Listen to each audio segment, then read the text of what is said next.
Yo, so what is the crack? Listen, you are with us here at Live at 11, and I've got a guest on the show today. I've got Johnny Bruton with me here. Me and Johnny go way back. I'm going to introduce him in just a wee second.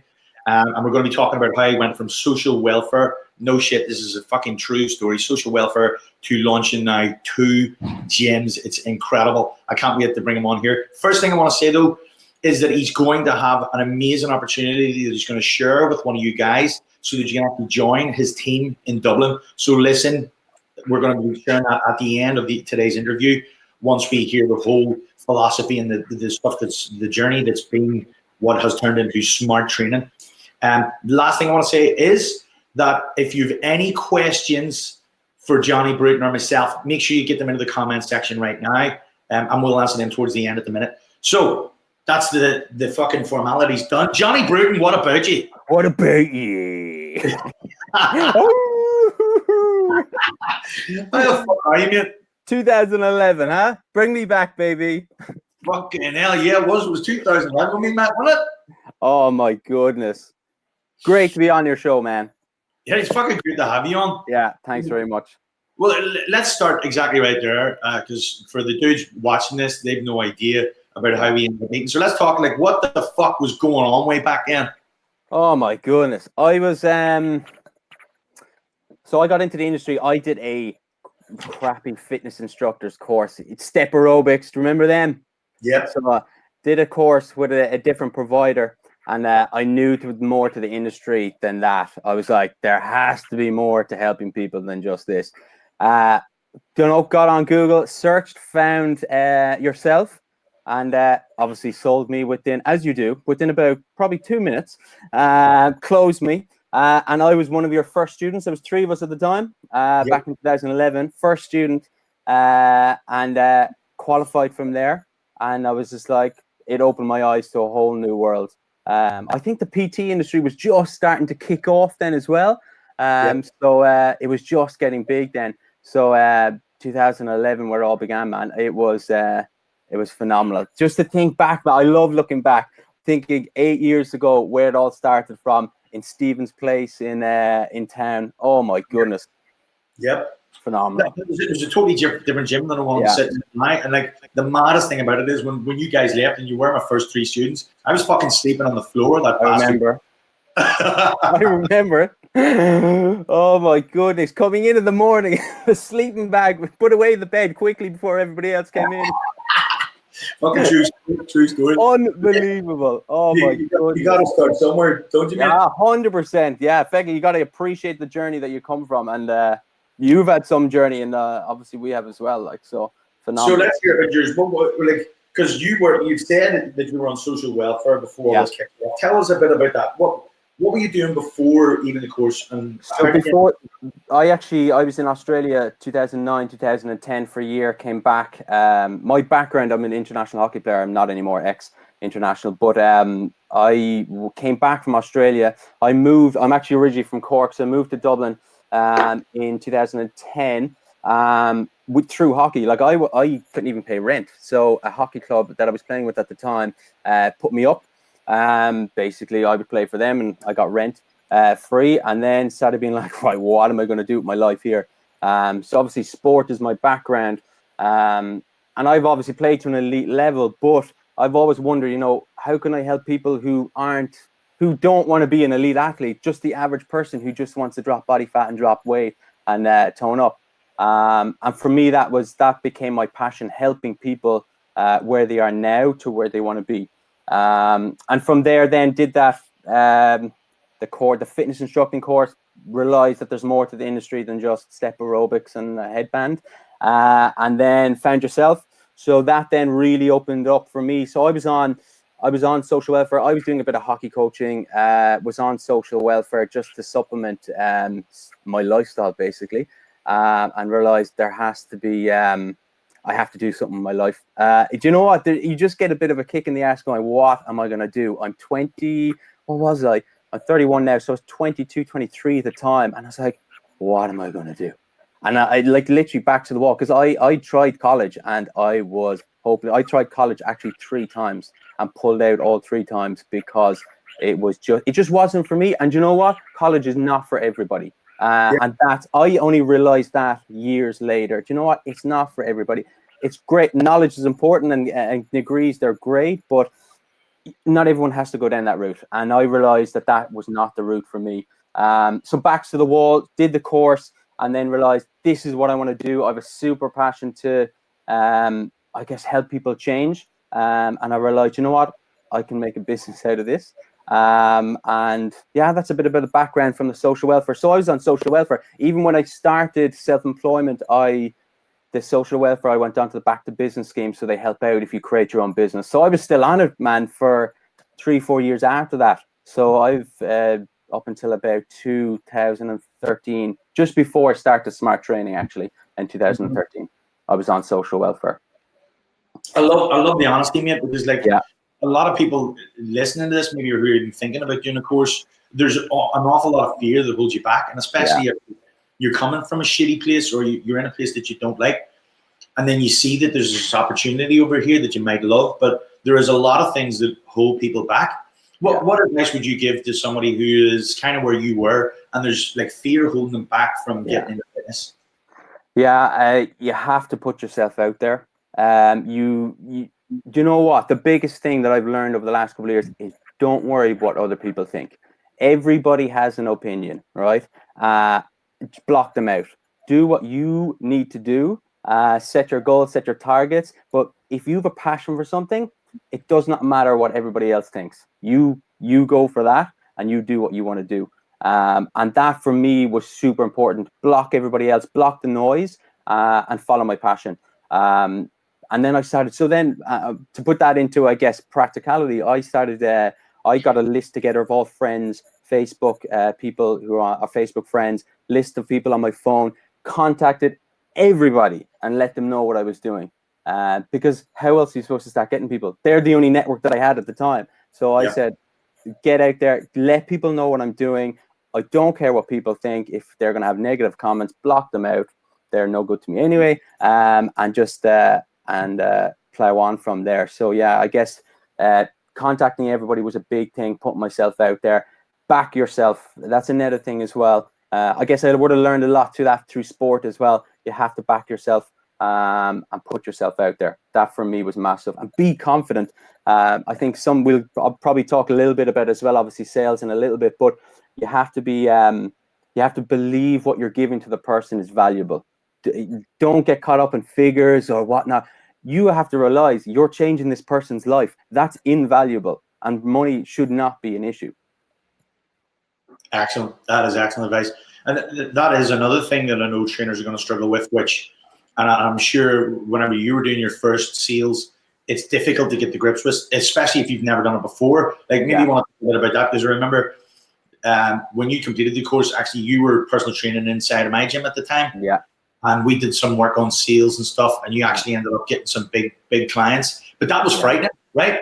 Tell us a wee bit about the experience of sales and like actually when you turned from, having a job or employment to then actually having to make money yourself, and the things that you had to overcome, like fears of sales and money and stuff.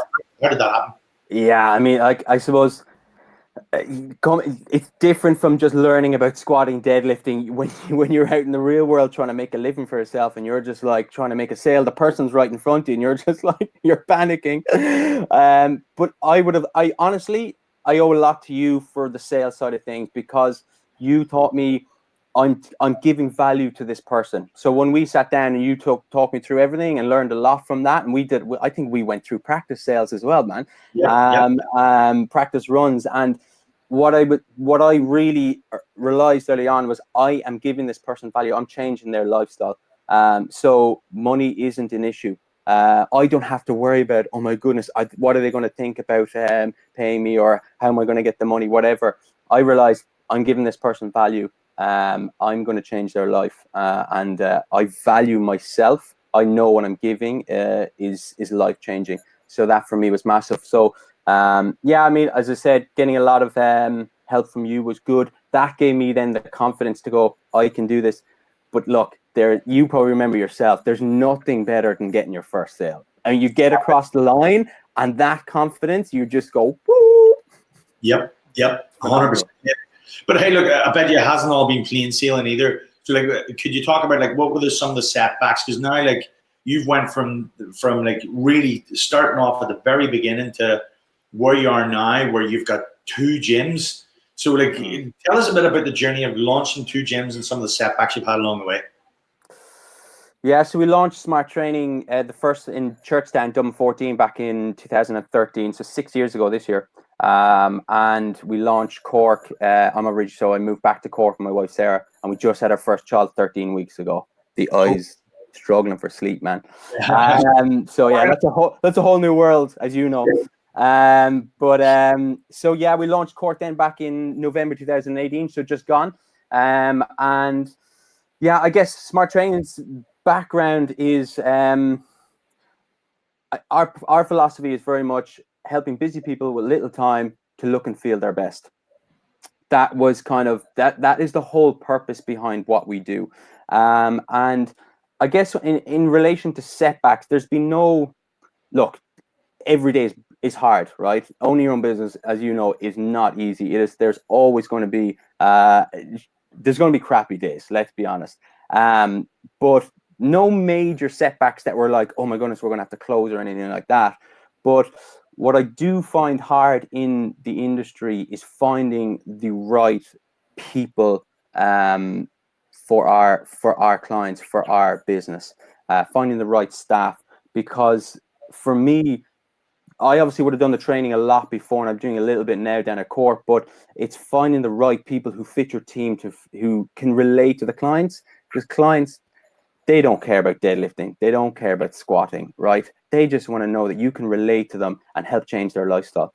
And for me, finding the right people has always been very difficult. So the staff that we have are phenomenal. We've had one guy for 4 years. We've had another guy for 3 years. And our Cork guy's been with us since the start. So it's for us, the staff is very hard to find, but when you get them, and we go through quite a thorough process to make sure we get the right people in place. When we have them in place, we know we're on a winner there. But that would be finding staff is the hard thing for me personally.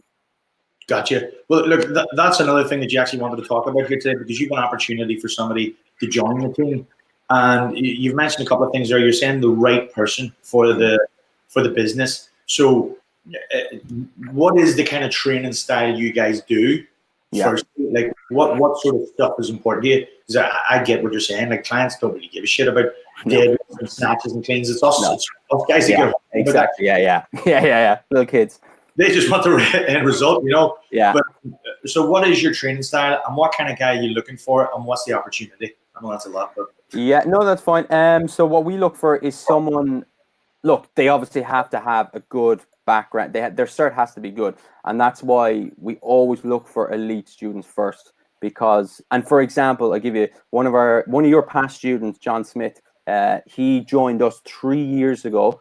He'd never personal trained after that. After he joined us, that was his first opportunity, and we saw something in him that, you know, we knew this was the right guy. He now 3 years later is our manager in Dublin, and he's on a full-time, nice salary and benefits. So look, it's for us, finding the right person is key.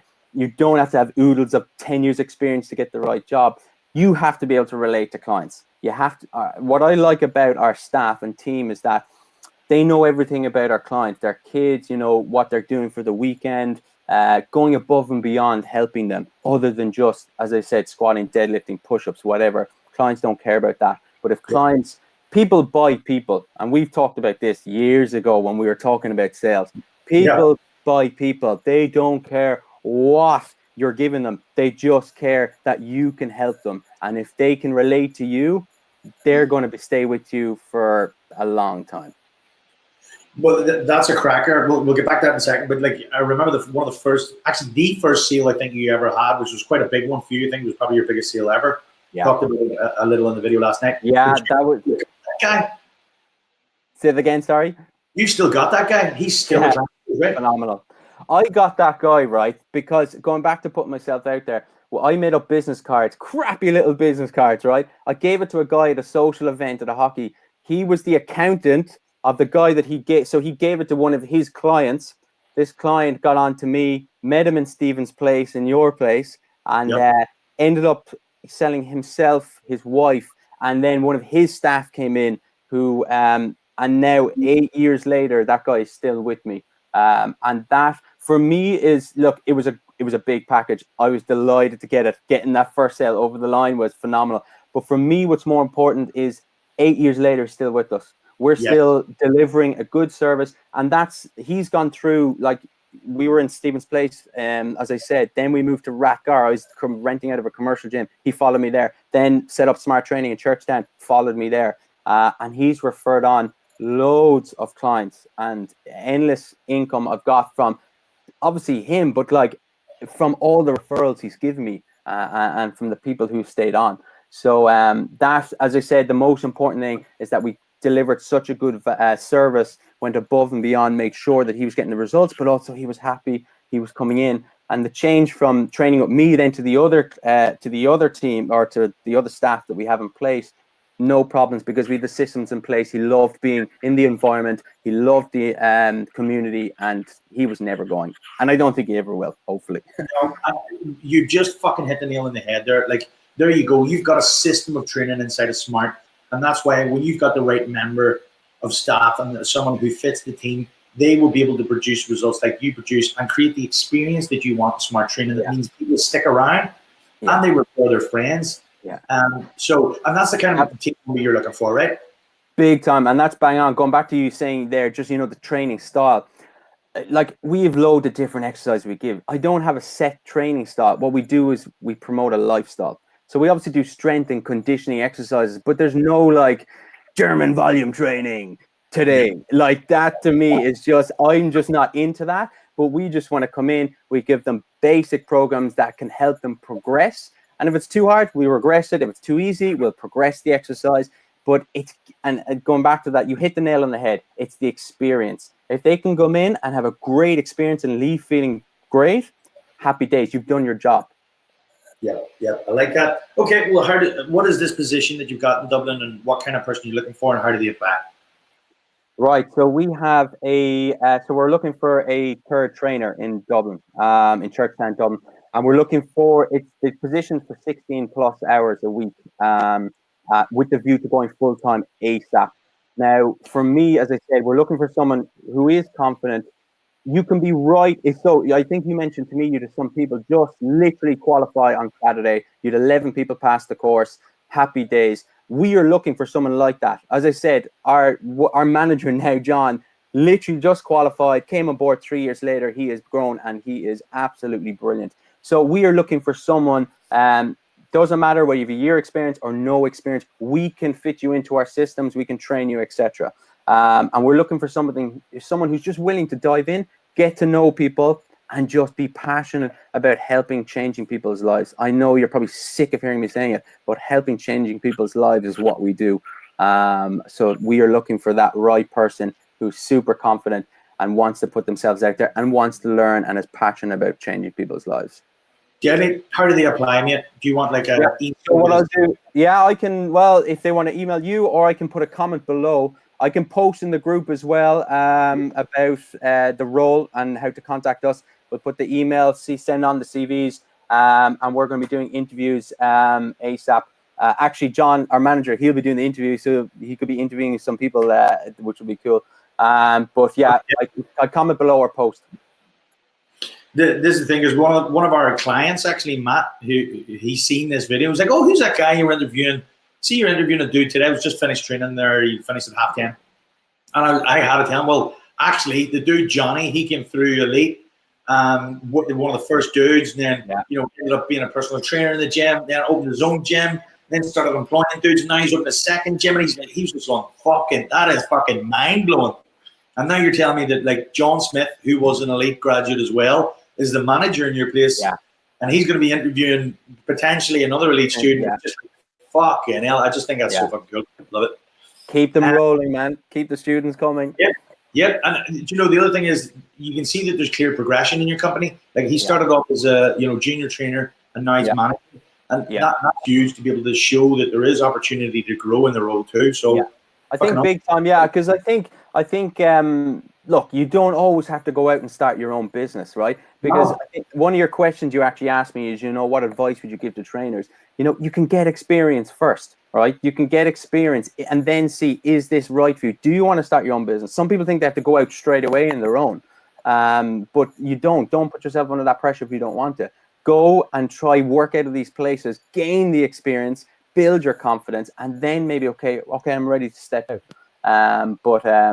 That's a really good point, mate. Like you said earlier on, university is one way to go, but it's not for everybody. Entrepreneurs, is one way to go to be an entrepreneur, but not everyone should be an entrepreneur. In fact, like being an entrepreneur, someone who is able to further themselves within inside another company like what you're offering, can be the fucking best way for some people. Like, super happy, and fuck me, tell you what, it's less stress. Yeah, 100%. And we've had people come through Smart Training who've gone on to then open up their own businesses. So we've had we've had 4 or 5 staff go on to open up their own businesses. And listen, I'm all for that. Like, happy days. But as I said, don't put yourself under pressure about, I have to get all these clients. Maybe the business route isn't for you. Maybe you just want to help people. Maybe you just want to change people's lives and you want to progress yourself within that company. Yep, that's very good. That's a very good point. So what advice would you give to anybody who is starting out? Like, or maybe this is a better way to ask the question. What advice would you give to the younger Johnny Bruton if you give him some advice? Listen to Sean McGarity more. I would say, it took me. Look, experience is you can't beat experience, right? But if I could have backed myself earlier, I would have. Like I am super. I would be a very confident person, but I wish I could have done that earlier, if you get me. But again, that comes with experience, I guess. I would also say, put yourself out earlier. I was kind of humming and hawing, will I, won't I? And then eventually I was just like, screw this, put myself out there. And that's when I put my list together and said, right, I'm getting my name out there. I'm letting people know what I'm doing. Definitely letting people know what you're doing is the key, all right? To your friends, your family, everyone, because they're your immediate network. They're the people who could potentially join you and train with you, and you're gaining experience from them. And that for me is get my name out earlier than I would have. Cracking. And back myself earlier. Now, my last question, dude. So, because I know a lot of people that watch this show are either thinking about coming to do elite, so they're in the group and they're just sort of fiddling around to see what the crack is. Yeah. Or a lot of guys are actually experienced personal trainers or have been in the game a while. And I would like to know from your point of view, what do you think the biggest problem personal trainers are facing today? What is the biggest problem personal trainers are facing? I think the pressure to start your own business. As I mentioned there, you don't have to start your own business, right? That's because, as I said, business is hard. Gain experience first. Like as I said, go in, find the right place for you that matches your philosophy, and try get a job there and build yourself up, right? So that'd be one. Get experience. Look, and I both know leads is the livelihood of any business, getting people in the door. And as I said, going back to, probably sick of me saying it, is putting yourself out there. Because if you don't put yourself out there, you're not going to get leads. And I think I was in the group, I was looking through the group over the last week, and I saw you had, most personal trainers fail within the first year. Yeah. And that to me, that's a sad stat, because it doesn't have to be that way. It literally doesn't. So put yourself out there, because believe me, you'll gain confidence by putting yourself out there, but you'll also get clients from that. So putting yourself out there is definitely, for I'm after forgetting your question. What did you say? Well, no, what you're saying is perfect, because like people, you have to put yourself out there, right? Yeah. I mean, you can't be the best kept secret in the fitness industry. No. That's how to go fucking broke, not get any clients. Exactly, yeah. That is why a lot of people feel. But then to put yourself out there, there's a lot of internal fear you have to overcome. And I think the biggest thing for personal trainers, or one of the big ones that I keep hearing a lot, is what will people think? Yeah. You know, it's like if I go on social media, like us doing this video, there's some people who I've asked to go on video, they're like, no way, I can't do that. You know, I couldn't do it. It's like, what the fuck do you mean you couldn't do it? What is going to happen? But they're so afraid of being judged by other people. Yes. And you know what? Like, social media doesn't help either with the likes of Instagram. There's so much noise around you. Block it out. Focus on what you need to do. Focus on what your passion is, and build your life around that. Block everything else out. Stop looking at the next shiny thing. Block it out. Yep. Do you know what you said? There's like, stop focusing on all the noise, and that is true. Like, I think a lot of people worry about the opinions of the wrong people. Like, some people are new personal trainers and they're afraid to say anything on a Facebook post or a Facebook video in case they get something wrong, and another trainer calls them out and says, "Dickhead." And I always have to say to them, like, do you think another trainer is going to be looking at your fucking post, or do you think someone who is like, who was where you were and is struggling with what you struggle with, are they going to be watching your post? And the answer is always, oh fuck yeah, that's actually the people I'm going to be speaking to. And are they going to call you out? Or are they going to be really happy that you shared information that could help them? Oh fuck, they're going to be really happy. So it's like, you're actually focusing on the wrong people. Those people you think are going to call you out aren't even watching your shit and don't exist. But actually, what's happening is that fear of what other people think is holding you back from having the ability to help the people that you could have the potential and possibility to help. 100%. And they actually need your help, don't they? Yeah. But think about it, like, if people are going to be negative, I mean, how sad is their life if you're just going to do that? I always think, you know, if people call you out or they're going to be negative about what you're doing, because there's always naysayers, there's always going to be people who drag you down. But think for a second, why are they trying to drag you down? Like, is it because they're not happy with their life and they're not happy with what they're doing? So forget them. They are pointless to your life. Let them off and do what they're doing. Just forget it. Block it out. There's no need for it. Daily, mate. Okay. So what is the rest of the day looking like for you, man? I'm off to a wedding, man. I've worked out this morning. I need to go to the shower. I'm actually up in the in-laws at the moment. We're up in Dublin for the next 2-3 days, and trying to get into the shower now, out to our wedding, and then chill out for the weekend. Actually, we have a weekend off. Happy days. Yeah, it's bank holiday weekend. Find that next trainer. Come on. Lovely. Yes, let's just last time for anybody watching here, you're going to stick a post into the group. Yeah. Right. I'm just going to tell them exactly what they need to do if they want to. Exactly what they need to do to get on to us.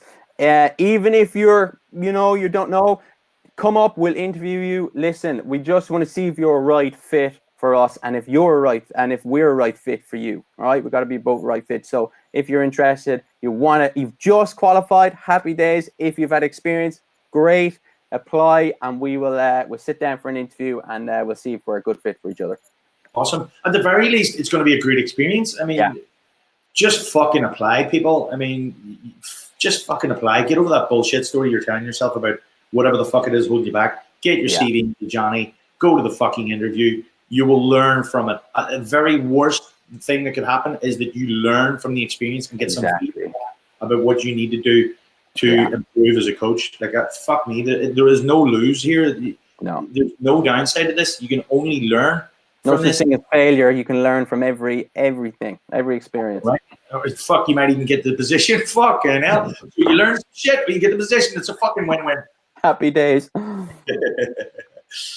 Okay, dude. So we're kind of done. I think we'll leave it there, mate. Thank you very much for coming on the show. What a catch up, huh?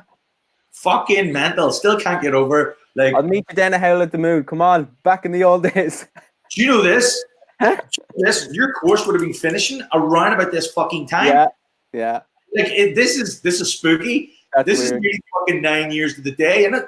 That is weird. What the fuck? It genuinely is, like. Oh my goodness. Yeah, that's right. We used to go to Howl at the Moon when we were finished the course. Sign me off with a wolf. Come on. It's wolf with fucking hell. Love it. Good, Johnny, man. Great to be on, man. Have a great weekend. Thanks everybody for watching. We'll see you on next week's Live at 11. Sweet.